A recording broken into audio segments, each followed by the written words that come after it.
Last Sunday, I did a sermon on Psalm 137, which is Israel's lament after they've been taken captive and taken into Babylon. Now, I only preached about the first 6 verses on Sunday morning, and then I said I would save the final 3 verses for Sunday evening. So this is the sermon that I gave on Forgiveness Sunday at the Vespers service on Psalm 137, verses 7 to 9. So here are those verses.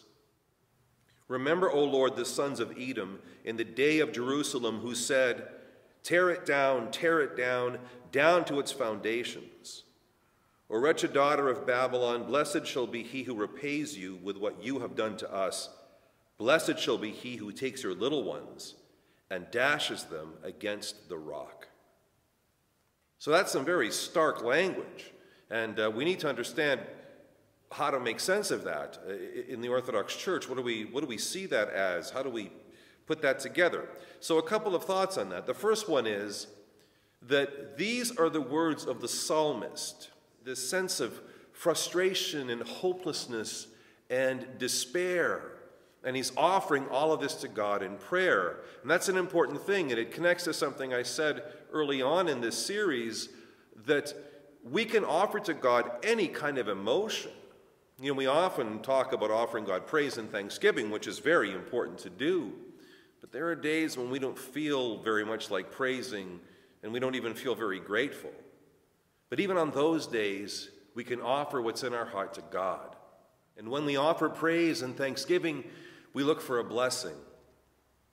But when we offer God our frustration, our fear, our shame, we do so looking for healing. And that's what's happening here. But there's another level to this as well. The Holy Fathers teach us that in the Psalms, Babylon is a symbol of the fallen world, the kingdom of this broken, fallen world. And we are all in this self-imposed exile in Babylon. Now, the little ones that are spoken of in verse 9, the Fathers tell us that that represents our passions, our obsessions, compulsions, addictions, our toxic habitual sins that we just like to hold on to so closely that we even know that they're wrong, but somehow we just keep going back to them. These are the little ones spoken of in that final verse of Psalm 137. The author Stephen King says that one of the pieces of advice that he gives new writers is they always have to be ready to kill their darlings. Their darlings are chapters, paragraphs, turns of phrase, anything that they write that they really, really like, but that don't really move the plot ahead. And he says, no matter how you love it, if it doesn't move the plot ahead, you have to get rid of it. You have to kill your darlings. And this is kind of what's going on here in verse 9, dashing our little ones against the rock. So our darlings, our passions, our obsessions, compulsions, addictions, these things have to be cast upon the rock. Now note here that the verse doesn't say to cast these things upon a rock.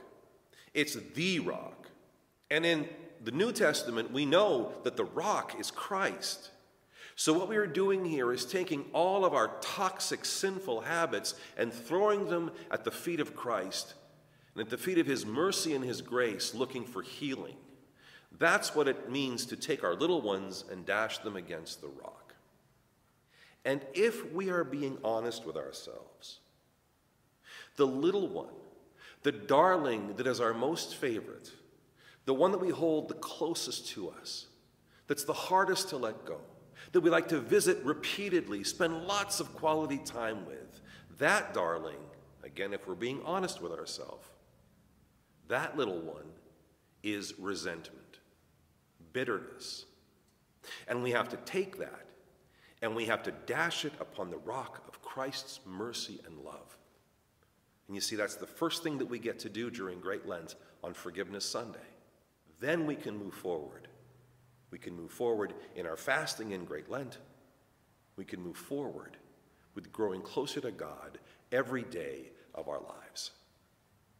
I hope you all have a spiritually prosperous and a very peaceful Lenten season. Until next time, take care and God bless.